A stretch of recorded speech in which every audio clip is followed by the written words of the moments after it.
예수께서 사두개인들로 대답할 수 없게 하셨다 함을 바리새인들이 듣고 모였는데 그 중에 한 율법사가 예수를 시험하여 묻되 선생님, 율법 중에서 어느 계명이 크니이까? 예수께서 이르시되 내 마음을 다하고 목숨을 다하고 뜻을 다하여 주 너의 하나님을 사랑하라 하셨으니 이것이 크고 첫째 되는 계명이요. 둘째도 그와 같으니 내 이웃을 내 자신같이 사랑하라 하셨으니. 같이 읽겠습니다. 이 두 계명이 온 율법과 선지자의 강령이니라. 아멘. 오늘 말씀은 예수님께서 3년간 공생의 사역을 하시다가 3년 만에 예루살렘으로 돌아가신 때의 이야기입니다. 얼마 있으면 예수님이 십자가에 돌아가시는 그때이죠. 예수님께서는 예루살렘에 입성하셔서 성전 청결 사건과 많은 비유의 말씀을 주셨고, 이에 불만을 품은 종교 지도자들이 예수님께 와서 시험을 했으나 모두 실패했습니다. 그러다 그 중에서도 가장 똑똑하다는 사람이 마지막으로 예수님께 도전하는 내용이 바로 오늘 본문 말씀입니다. 그는 예수님께 이렇게 이야기합니다. 우리 본문 35절 36절을 다 같이 읽어보겠습니다. 읽겠습니다. 시작. 그 중에 한 율법사가 예수를 시험하여 묻되 선생님, 율법 중에서 어느 계명이 크니이까? 아멘. 본문을 그냥 보면 율법사의 질문이 굉장히 단순한 질문처럼 보입니다. 그렇죠? 율법 중에 뭐가 큽니까? 굉장히 단순한 질문이죠. 하지만 이 질문 속에는 굉장히 교묘한 함정이 있었습니다. 우리가 이것을 이해하기 위해서는 당시의 율법에 대해서 알아야 되는데요. 그 배경에 대해서. 이 당시 종교 지도자들은 모세 때 주어진 율법을 1500년이 지난 그 당시에 다 지키는 것을 굉장히 어려워했습니다. 하지만 율법은 분명히 하나님께서 주신 것이고 또 그들에게 중요한 것임을 알았기에 그들은 그것을 시대에 맞추어 변화하여 연구하여서 가르쳤는데, 그것을 이 장로들의 유전이라고 이야기했습니다. 그리고 그들은 이렇게 연구하며 가르치는데 이 수많은 수백 개의 율법을 다 지키기도 어려워서 무엇이 중요한지 무엇이 중요하지 않은지 판단하기도 애매했고, 장로들의 유전도 그 가치를 구분하는 것이 어려웠던 상황을 가지고 있었습니다. 그렇기에 이들은 그 난제, 자신들도 정확하게 대답하기 어려운 이 질문을 예수님께 했던 것이죠. 만약 이 예수님께서 그 질문을 듣고 만약 율법 A가 중요하다라고 하면 그러면 예수님, B는 안 중요합니까? 라고 따질 수도 있었고, B가 중요하다라고 말하면 그럼 C는 왜 안 중요합니까? 라고 꼬투리를 잡을 수 있었던 것입니다. 나름 머리를 써서 자신들도 풀지 못하는 이 난감한 질문을 예수님께 했던 것이죠. 그러자 예수님께서는 그들의 질문에 우리가 아주 잘 아는 아주 유명한 말씀을 통해서 대답을 해주십니다. 본문 37절에서 40절인데 우리 다 같이 한 번만 더 읽어보도록 하겠습니다. 시작. 예수께서 이르시되 내 마음을 다하고 목숨을 다하고 뜻을 다하여 주 너의 하나님을 사랑하라 하셨으니 이것이 크고 첫째 되는 계명이요 둘째도 그와 같으니 내 이웃을 내 자신과 같이 사랑하라 하셨으니 이 두 계명이 온 율법과 선지자의 강령이니라. 아멘. 이 율법사의 질문은 그들에게 굉장히 어려운 질문이었지만 예수님은 우리가 잘 아는 말씀으로 대답해 주십니다. 첫째, 너희가 마음을 다하고 목숨을 다하고 뜻을 다해 하나님을 사랑해라. 두 번째, 내 이웃을 내 자신과 같이 사랑하라. 예수님의 대답으로 그들은 아무 이야기도 하지 못했습니다. 왜냐하면 예수님의 말씀은 율법의 핵심이었기 때문이죠. 예수님의 대답의 핵심, 율법의 핵심은요, 관계였습니다. 즉, 이 사랑의 관계입니다. 또한 예수님은 이 핵심 메시지를 말씀하시며 40절에 이 두 계명은 온 율법과 선지자의 강령이니라 라고 말씀하시는데, 이 말이 어렵지만 이 말을 쉽게 하면 이 두 계명을 지키면 성경에서 말하는 것들을 다 지키는 것과 같다라는 이야기입니다. 사실 율법은 나쁜 것, 악한 것이 아닙니다. 그렇죠? 하나님께서 이스라엘 백성들에게 친히 주신 것이죠. 우리가 주일마다 출애굽기를 보면서 아는 것처럼 이 노예였던 이스라엘 백성들을 출애굽시키신 하나님께서 그들이 어떻게 하나님을 섬겨야 할지, 노예로서 살았던 그들에게 이제는 하나님의 백성으로서 어떻게 하나님을 섬기고 따르고 하나님을 따라야 하는지를 가르쳐 주신 것이 바로 율법이죠. 그런 그들에게 하나님께서 특별히 10가지 핵심 내용을 주셨는데 그것이 바로 십계명입니다. 우리가 아는 것처럼 1계명부터 4계명은 하나님과 인간과의 관계를 이야기하고 있고 5계명부터 10계명은 이웃과 이웃과의 관계를 어떻게 해야 하는지 말씀해 주고 계십니다. 결국 이 내용은 하나님을 어떻게 사랑하고 어떻게 섬겨야 되는지 그리고 이웃을 어떻게 사랑하고 어떻게 섬겨야 되는지 말하고 있으며 바로 이것이 이 율법의 핵심, 예수님께서 말씀하신 핵심 내용인 것이죠. 그렇게 예수님의 대답은 율법사들의 생각을 뛰어넘는 율법의 핵심이자 지금 우리들에게도 주어진 새 계명인 것입니다. 예수님께서 가르쳐주신 이 계명은 우리에게도 정말 중요하다고 생각합니다. 이 신앙생활에 있어서 가장 중요한 것이 무엇이겠습니까? 바로 관계입니다. 하나님을 사랑하는 그 관계이며 그 사랑으로 이웃과의 사랑의 관계를 맺어가는 것입니다. 이 성경은 어디에도 헌금을 많이 하는 게 중요하다, 봉사를 많이 하는 게 중요하다, 교회를 크게 멋있게 많이 짓는 게 중요하다라고 말하지 않습니다. 성경은요, 우리가 어떻게 하나님과의 관계를 가지고 있는지 이것이 중요하다라고 분명히 말하고 있는 겁니다. 본문에서 말하는 것처럼 마음과 목숨과 뜻을 다해야 할 만큼 중요하다라고 성경이 말하는 거죠. 제가 최근에 유튜브를 보다가 한 기독교 다큐멘터리를 보게 되었습니다. 성도님들께서도 아실지 모르겠는데 CGN에서 만든 안녕히 계세요 하나님이라는 다큐멘터리입니다. 나온 지 꽤 된 영상인데 오랜만에 다시 보게 되었습니다. 그 영상을 기회 되시면 한번 보시면 좋을 것 같아요. 이 다큐멘터리를 보면요, 교회를 떠난 청년들이 이 동물 모양을 한 탈을 쓰고 나와서 자신들이 왜 교회를 떠나게 되었는지를 이렇게 인터뷰하는 내용들이 등장합니다. 그 청년들이 교회를 떠난 이유를 들으면 굉장히 마음이 아프더라고요. 뭐 기성세대에게 상처받아서 떠난 청년들, 또 사역자의 말에 상처받아서 떠난 청년들, 너무 교회만 가면 일만 해서 지쳐서 떠난 청년들, 정말 예수님을 사랑하고 알고 싶어서 갔는데 정작 예수님에 대해서는 말하지 않아서 알고 싶어서 교회를 떠난 청년들. 그런데 저는 그 영상을 보다가 댓글을 보게 되었는데 더 마음이 아팠습니다. 댓글을 보니까 정말 많은 사람들이 저도 그런 경험이 있어요, 저도 그래서 교회를 떠났어요 하면서 댓글을 달았다는 겁니다. 하나님이 싫은 게 아닌데 교회를 다녀서 하나님과의 관계가 더 멀어지고 도움이 안 돼서 교회를 떠났어요 이러면서 자신의 경험을 이야기하는 것을 보게 되었습니다. 저도 청년 시절에 비슷한 경험을 한 적이 있는데요, 제가 다녔던 모 교회는 참 행사와 예배와 모임이 많은 교회였습니다. 저도 많은 봉사를 했는데 뭐 주일이면 아침 일찍 나가서 유년부 교사하고 오케스트라 봉사하면서 주일 예배 드리고 뭐 대도 하지도 못하는 영어 하면서 영어 예배도 드리고 오후에 또 유년부 오후 예배 드리고 성경 공부하고 저녁에 찬양팀 하면서 저녁 예배 드리고 청년들이 끝나면 교회 청소를 다 했거든요. 그때 청소 끝나면 저녁 11시가 넘더라고요. 뭐 그것뿐만 아니라 뭐 수요예배, 철회예배, 매일 저녁에 있는 기도회, 뭐 토요일날 청년부 예배가 있었는데 청년부 예배 뭐 등등 정말 많은 일들을 했던 것 같습니다. 그런데 그렇게 하다 보니까 어느 순간 이 교회 가는 게 뭔가 예배 드리러 하나님 만나러 가는 게 아니라 일하러 가는 것처럼 느껴질 때가 있었습니다. 굉장히 지쳐있던 저의 모습을 보게 되었죠. 그리고 그런 저의 신앙을 누구도 돌봐주지 않았습니다. 오히려 기도 더 해봐라, 너 왜 그러냐, 너 신앙 떨어졌다 이렇게만 말하지 오히려 사람을 참 이상하게 만들더라고요.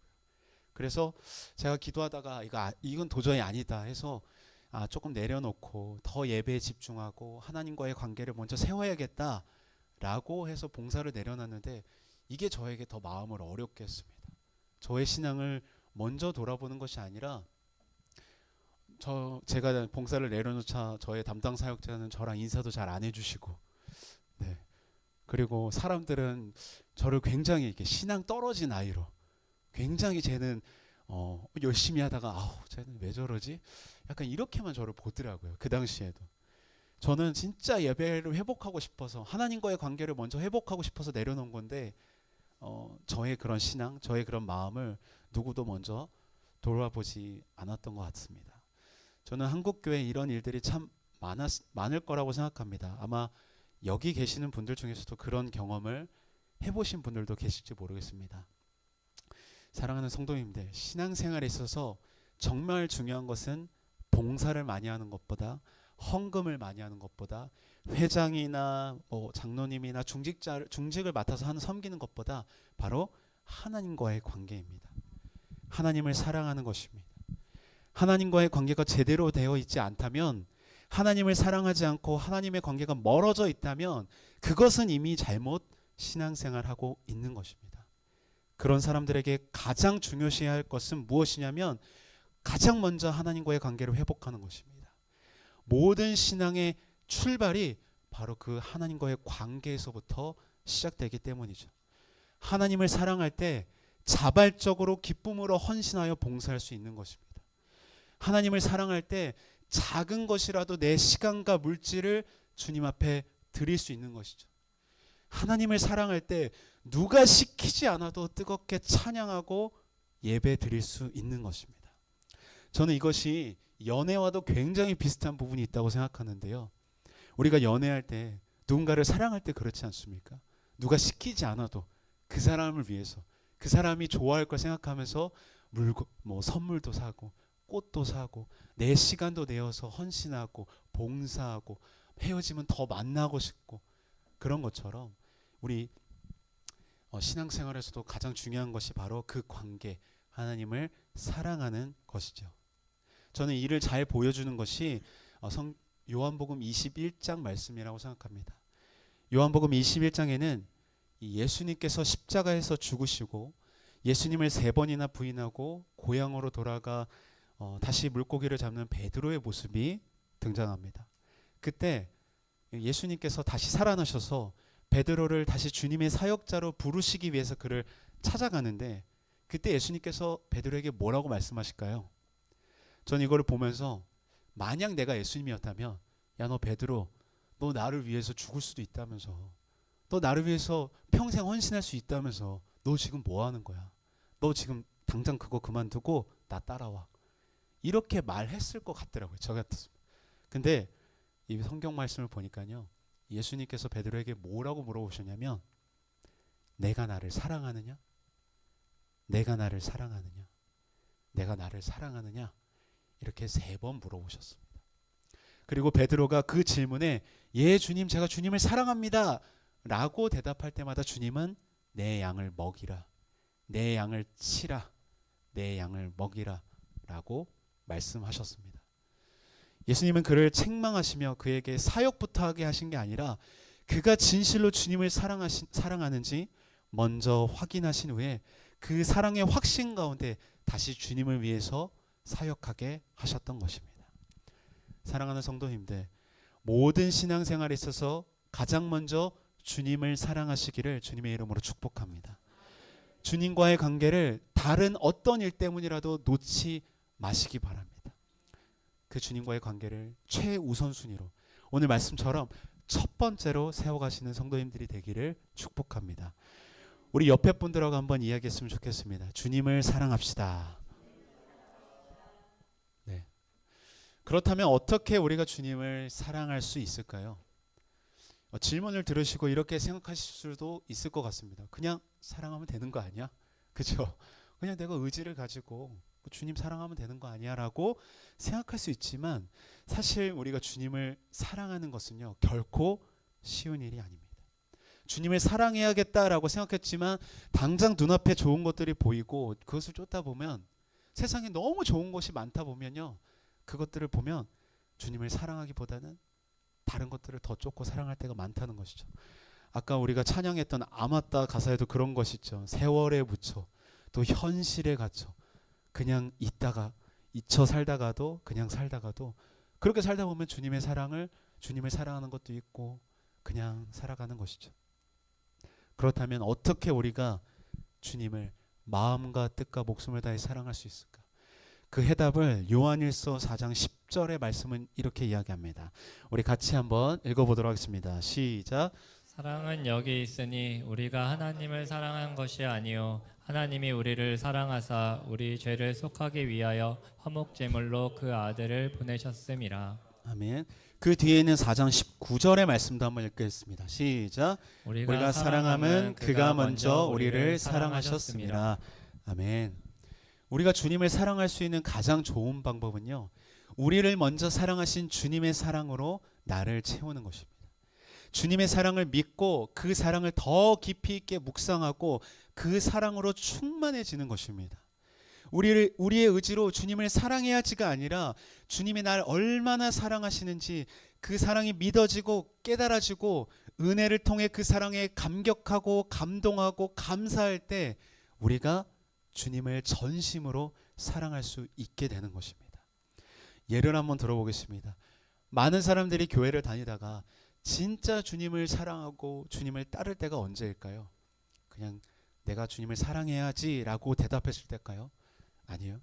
많은 사람들은 뭐 수련회를 통해 부흥회를 통해 또 특별 집회들을 통해 또 말씀을 묵상하고 설교를 듣고 기도하고 찬양하는 가운데 내가 죄인임에도 나를 사랑하신 주님, 십자가에서 죽으시고 나를 사랑하셔서 부활하신 주님이 있다는 그 사실이 믿어지고 그 사실에 감사하고 감격할 때 우리가 주님을 사랑한다라고 고백하게 되는 것입니다. 저도 뭐 짧지만 초등학교 6학년부터 이제 중학교 올라갈 때 하늘산 기도원에 올라와서 막 예배드리고 기도하는 가운데 주님의 사랑이 믿어지고 감사하게 됐고, 그때 부모님이 시켜서 교회 가는 게 아니라 자발적으로 교회 가서 예배드리고 주님 만나는 게 그렇게 좋아졌더라고요. 그런데 우리 마음이 늘 첫사랑 같지는 않은 것 같습니다. 주님을 사랑한다고 했고 교회도 다녔지만 살다 보면 그 첫사랑을 잃어버리고 교회를 멀리할 때가 참 많이 있는 것 같습니다. 처음 주님을 믿을 때는 누가 시키지 않아도 새벽 예배도 가고 교회 청소도 하고 교회 가는 것이 너무 좋고 행복했는데 점점 주님과의 사이가 멀어지면 주님보다는 당장 눈앞에 있는 돈, 집, 행복, 대학, 뭐 스펙, 명예 그런 거를 쫓아 사는 우리들을 볼 때가 있고, 교회 봉사하고 교회 가서 예배드리는 것이 때로는 귀찮아질 때도 있는 것이죠. 만약 지금 그 첫사랑을 잃어버리고 그런 신앙생활을 하시는 분들이 계시다면 다시 한번 주님의 사랑을 느끼고 회복할 수 있는 은혜의 자리로 나가시기를 축복합니다. 하나님을 내가 사랑해야지 이렇게 하는 것이 아니라 은혜의 자리, 복음이 선포되는 자리, 주님의 사랑이 선포되며 주님의 사랑을 충만하게 느낄 수 있는 그 은혜의 자리로 나가시기를 바랍니다. 그래서 다시 주님의 사랑으로 충만해지고 채우시기를 바랍니다. 지난주 목사님께서 광고 시간에 그런 이야기를 하셨습니다. 이제 성경 필사를 하는데 그냥 하지 마시고 주님의 사랑에 대해서 묵상하면서 써봤으면 좋겠다. 꼭 사랑을 잃어버린 성도님들이 아닐지라도 늘 주님의 사랑으로 충만한 우리 성도님들이 되었으면 좋겠습니다. 각자의 예배의 자리에서 성경 필사의 자리에서 주일 예배를 통해서 그런 은혜를 충만하게 느끼시기를 바랍니다. 주님께서 말씀해 주신 두 번째 계명도 한번 살펴보겠습니다. 내 이웃을 내 자신과 같이 사랑하라. 하나님께서는 하나님과의 관계가 온전히 세워진 사람들에게 내 이웃 형제 자매들을 사랑하라고 말씀하십니다. 그런데 이 말씀을 보면요, 그 앞에 이런 내용이 있습니다. 그와 같으니라는 말로 시작합니다. 그는 첫째 계명을 의미하고 같다는 것은 둘째 계명이 첫째 계명과 동떨어지지 않고 둘째 계명이 첫째 계명보다 덜 중요하다는 의미가 아니라 오히려 그와 동일하게 중요하다는 것을 의미합니다. 하나님과의 관계가 올바로 세워진 사람들은 이웃과의 관계도 올바로 세워져야 한다는 것을 의미하는 것이죠. 이 둘째 계명은 결코 가볍게 여길 것도 아니라는 것입니다. 첫째 계명과 긴밀하게 연결되어 있는 아주 중요한 내용이라는 것이죠. 그래서 만약 내가 내 이웃과의 관계가 계속 틀어지고 문제가 생긴다면, 자꾸 그 사람들을 미워하고 증오하는 마음이 있다면 하나님과의 관계에 문제가 있는지 한번 살펴보아야 하는 것입니다. 반대로 이렇게 질문할 수도 있습니다. 하나님과의 관계가 제대로 세워져 있는지 알 수 있는 방법이 뭐냐면 내 이웃을 내가 사랑하고 품고 있는지를 보면 되는 것이죠. 만약 이웃과의 관계가 온전히 세워지고 있고 있다면 그 사람은 하나님과의 관계가 계속 제대로 세워지고 있다는 것입니다. 그렇듯 둘째와 첫째 계명은 굉장히 긴밀하게 연결되어 있는 것이죠. 이것을 잘 알 수 있는 것이 요한일서 4장 20절에서 21절에 나오는데요. 우리 같이 한번 읽어보도록 하겠습니다. 읽겠습니다. 시작. 누구든지 하나님을 사랑하노라 하고 그 형제를 미워하면 이는 거짓말하는 자니 보는 바 그 형제를 사랑하지 아니하는 자는 보지 못하는 바 하나님을 사랑할 수 없느니라. 우리가 이 계명을 주께 받았나니 하나님을 사랑하는 자는 또한 그 형제를 사랑할지니라. 아멘. 말씀은 분명히 말합니다. 우리가 하나님을 사랑한다고 하면서 눈에 보이는 이웃을 사랑하지 않으면 하나님을 사랑할 수 없다. 사랑하는 것이 아니다. 그러니 계명을 받은 너희들 하나님을 사랑하고 형제를 사랑해라. 하나님을 사랑하는 사람, 그 사랑으로 충만해 있는 사람은요, 자연스럽게 이웃을 사랑하기 위해서 노력합니다. 그것은 하나님의 말씀이고 계명이며 하나님의 사랑으로 가득 찬 사람들의 자연스러운 모습이기 때문입니다. 제가 어릴 때도 그렇고 지금도 어린아이들을 보면요, 사랑을 많이 받고 자란 아이들, 또 사랑을 받지 못한 아이들의 차이가 있는데, 사랑을 정말 많이 받고 자란 아이들은 남에게 사랑을 줄 줄 압니다. 조금 더 마음이 넓고요, 때로는 친구의 잘못도 이해해주고 품고 용서해줄 줄 압니다. 하지만 그렇지 않은 사람은 오히려 좀만 틀어져도 마음에 안 들면 무시하고 싸우고 미워하는 것이죠. 저는 이웃을 사랑하는 것이 결코 쉽다고 말하지는 않고 싶습니다. 이 사람이기에 우리가 잘해주다가도 나한테 해코지하거나 화내거나 막 자꾸 밀쳐내고 하면은 속도 상하고 화도 납니다. 그러나 우리가 끊임없이 이 사랑에 훈련을 해야 합니다. 한 번 더 용서하고 이해해주고 받아주고 품어주어야 하는 것이죠. 그런 우리의 모습을 보고 세상 사람들은 속도 없냐, 바보냐, 손가락질할 수 있지만, 우리가 그렇게 사랑할 수 있는 이유는 주님이 뭐 하나 내세울 것 없는, 자격 없는 우리를 용서해 주시고 사랑해 주셨기 때문이죠. 저는 먼저 우리 군포 기쁨의 교회 안에 이런 사랑의 모습이 나타나기를 소망합니다. 남의 허물이 보이면 비난하는 것이 아니라 품어주는 공동체, 아픔이 있는 지체를 보면 함께 진심으로 기도해 줄 수 있는 공동체, 양보해주고 손해볼 수 있는 공동체, 사랑으로 따뜻한 말 한마디 진심으로 건넬 수 있는 그런 공동체가 되기를 소망합니다. 더 나아가서는 우리가 그 사랑을 가지고 세상으로 나아가기를 원합니다. 한 설문조사를 보니까 요즘 직장 생활하는 사람들이 가장 행복하게도 하고 가장 불행하게도 한 요인이 뭐라고 하냐면 사람들의 관계라고 말합니다. 요즘 젊은 사람들이 사람 관계하는 것을 굉장히 불편해하고 있다고 말합니다. 그래서 혹시 콜포비아라고 들어보셨나요? 쉽게 말하면 전화 공포증이라고 하는데, 이 전화로 상대방하고 대화하는 걸 굉장히 무서워한다고 하더라고요. 뭐 그뿐만 아니라 대인기피증이 있기도 하고, 사람들과의 관계를 굳이 해야 되냐 하면서 피하는 사람도 있고, 은둔형 외톨이도 있고, 요즘 점점 이 사람들과의 관계가 삭막해지는 시대에 살아가고 있는데, 저는 그런 세상에서 우리 한 사람 한 사람이 주님의 사랑을 가지고 우리 이웃들을 찾아가 사랑하고 품어 주었으면 좋겠습니다. 때로는 손해보고 이해해 주었으면 좋겠습니다. 우리가 꼭 그렇게 해야 되는 이유가 있는데요, 요한복음 13장 34절 35절에 그 이유를 기록하고 있습니다. 우리 같이 한번 읽어보겠습니다. 시작. 새 계명을 너희에게 주노니 서로 사랑하라. 내가 너희를 사랑한 것 같이 너희도 서로 사랑하라. 너희가 서로 사랑하면 이로써 모든 사람이 너희가 내 제자인 줄 알리라. 아멘. 제가 좋아하는 찬양인데 여호와께 돌아가자라는 찬양 가사를 보면 이런 구절이 있습니다. 서로 사랑할 때 세상은 주 보내, 사랑은 절대 지지 않는. 저는 딱 이 말씀에 맞는 가사라고 생각합니다. 저는 교회가 욕을 먹을 때 여러 가지 이유가 있겠지만, 뭐 다양한 이유가 있겠지만, 저는 교회가 교회답지 못할 때 욕을 먹을 때가 꽤 있다고 생각합니다. 세상 사람들이 봤을 때 쟤네 진짜 하나님 사랑하는 사람들이야? 왜 이렇게 하나님 사랑한다고 하면서 자기들끼리 싸우고 분쟁하고 법정 소송하고 맨날 끼리끼리 하고 왜 그러는 거야? 실제로 이렇게 말을 하더라고요. 여러분, 하지만요, 우리가 정말 주님을 사랑하고 서로 사랑할 때 세상은 주님을 보게 될 것입니다. 세상은 쟤네들이 진짜 그리스도인이구나.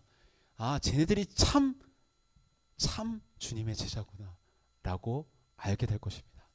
저는 그런 역사와 은혜가 우리 삶 가운데, 우리가 속해 있는 그 세상 가운데 이루어지기를 주님의 이름으로 축복합니다.